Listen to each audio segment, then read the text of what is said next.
Anda masih bersama kami dalam seputar iNews Sumsel.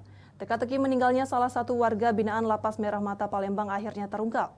Korban yang sempat diduga bunuh diri merupakan korban pembunuhan berencana oleh teman satu kamarnya di lapas.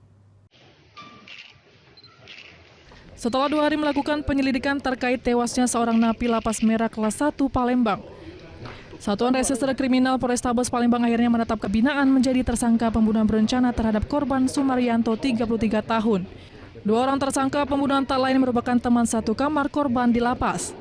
Keduanya yakni Agung Puting dan Emi Hartoni yang dikenal sebagai kepala kamar di tempat korban menjalani hukuman. Kapolrestabes Palembang yang menggelar press release kasus pembunuhan napi membenarkan jika dari 5 orang yang telah diperiksa, penyidik menetapkan 2 orang menjadi tersangka pembunuhan berencana. Korban dihabisi keduanya saat sedang tertidur pulas di kamar pada Kamis sekitar pukul 4 subuh.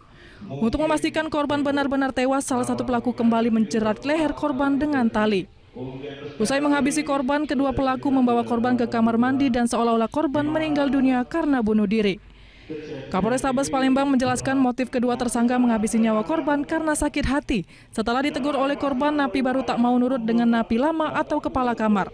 Yang satu, napi baru yang tidak patuh, tidak taat kepada napi yang lama, yang pada akhirnya dengan tidak mau diaturnya yang bersangkutan oleh rekan-rekannya napi yang lama tersebut, rekan-rekan napi yang lama merasa jengkel.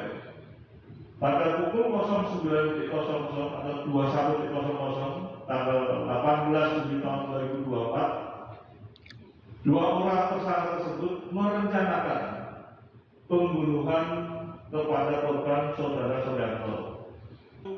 Diketahui jika korban Sumaryanto merupakan narapidana dalam kasus penganiayaan terhadap anak dengan vonis 13 tahun penjara dan baru 8 bulan dipindahkan ke Lapas Merah Mata Palembang dari Lapas Lubuk Linggau.